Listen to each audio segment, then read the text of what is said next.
শুভ সন্ধ্যা বন্ধুরা, তোমরা সবাই কেমন আছো? আশা করি তোমরা সবাই ভালো আছো, আর আমিও অনেক ভালো আছি। ভালো না থাকলেও ভালো থাকতেই হবে এই কারণের জন্য। আর তোমরা ভাবতেই পারো এই দিদি মানে এই দিদি ভাইটা যার ব্লগটা দেখি সে কেমন ভিডিও করে, ভিডিও করতে পারে না, হেন তেন তোমরা সাথে সাথে ভাবতেই পারো, কিন্তু কিছু করার নেই। কী বলো তো, এই কারণটার জন্য, এই কারণ আমার কদিন মোবাইলে ব্যালেন্স ছিল না, এর জন্য আমি দিতে পারছিলাম না ব্লগটা। তো তোমাদেরকে প্রথমে তো বলেছি যে আমার পরিস্থিতি যেরকম, তো বরকে বলেছি দেখো মোবাইলে, আর বিশেষ করে আমার তো এটুকু করি সেই ব্যাপারটা আলাদা, যে আমি ব্লগ করি সেই কারণে যেন আমার খুব প্রয়োজন সেটা বলেও না, আমি দিচ্ছি ব্লগ যে পর্যায়ে যাবে সেই পর্যায়ে যাবে।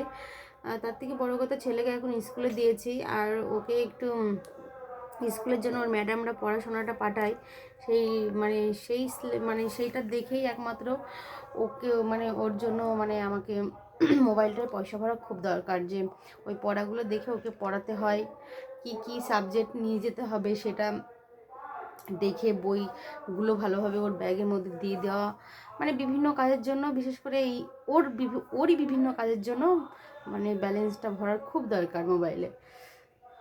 আর তারপরে ধরো আমি এটা করি, সেটাও তোমাদেরকে বলছি।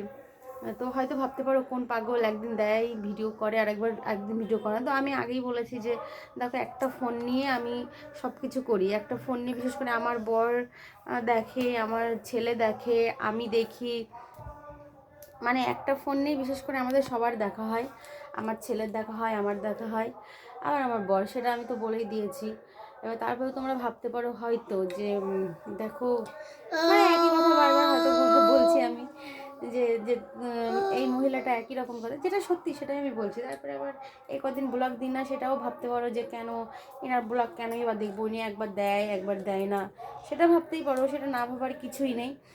তো তার জন্য আমি তোমাদের সঙ্গে শেয়ার করলাম এটা, যে দেখো এটা একটা দুঃখরই বিষয়, যে একটা জিনিস কেউ করতে গেলে সেখানে মাঝখানে বারবার বারবার এরকম হয়ে যাওয়া, টাকা থাকে না মোবাইলে, সেই জন্য আমি রিলস বানাতে ভিডিও বানাতে পারি না, সেই ভিডিও বানিয়ে আমি ধরো ছাড়তে পারি না। ব্লগ বানাতে গেলে যেটুকু হোক প্রত্যেক দিন একটু করে ব্লগ বানিয়ে ছাড়াটা উচিত, সে যেরকমই হোক না কেন।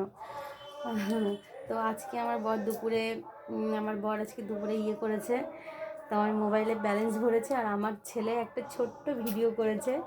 দেখো আমার মা কি করছে, আমি আজকে বাড়ির খুব ঘাস জমে গেছিলো ওই কোনা দিয়ে, তো কি করব, যেখানে আমার স্থান সেখানে তো আমার একটু পরিষ্কার করে রাখতে হবে, কারণ আমার বাড়ির সাইডে খুবই নোংরা।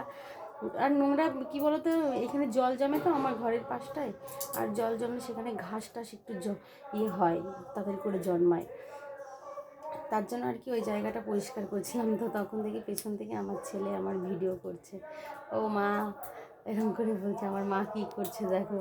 তা আমি সেটা জানি না, দেখিনি, পরে আমি দেখছি, আমি বিকেলবেলা মোবাইল ঘাঁটতে ঘাঁটতে দেখছি, যে ভিডিওগুলো দেখছি, কটা ভিডিও করে রেখেছিলাম, দিতে পারিনি সেগুলো, মোবাইলে ব্যালেন্স ছিল না তার জন্য। তো দেখছি আমার ছেলে ওটা করেছে, তো আমি সেটা জানতাম না, না জেনেই ধরো আমি, দেখো সত্যি কথা বলতে দুঃখের মধ্যেও হাসি পাই কিছু কিছু জিনিস দেখলে ভাবলে, যে আমার ছেলে যাই হোক ওই ভিডিওটা করেছে, আমি খুব খুশি হয়েছি। তো সেটাই আমি রিলসে আমি তোমাদেরকে ছেড়ে দিয়েছি, দেখো আমার ছেলে ভিডিওটা বানিয়েছে। তো এই যে দুদিন পড়াশোনা করতে পারছে না, কালকে ইঞ্জেকশন দিয়ে নিয়ে এসেছি, আজকে স্কুলে পাঠাইনি, তো কালকে স্কুলে যাব আমার ছেলের স্কুলে। তো আর একটা কথা তোমাদেরকে কাউকে জানানো হয়নি, কিছু কিছু সময় আছে না, মন মেজাজ ভালো না থাকলে কিছু জানানো হয় না। তো হ্যাপি নিউ ইয়ার গেছে 2-3 দিন হয়ে গেল, তো আমি তোমাদেরকে আজকে জানাচ্ছি হ্যাপি নিউ ইয়ার, তোমরা সবাই ভালো থেকো।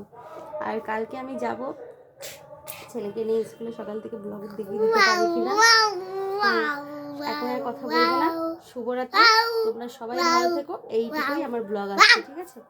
তোমরা সবাই ভালো থেকো, বাই, টাটা।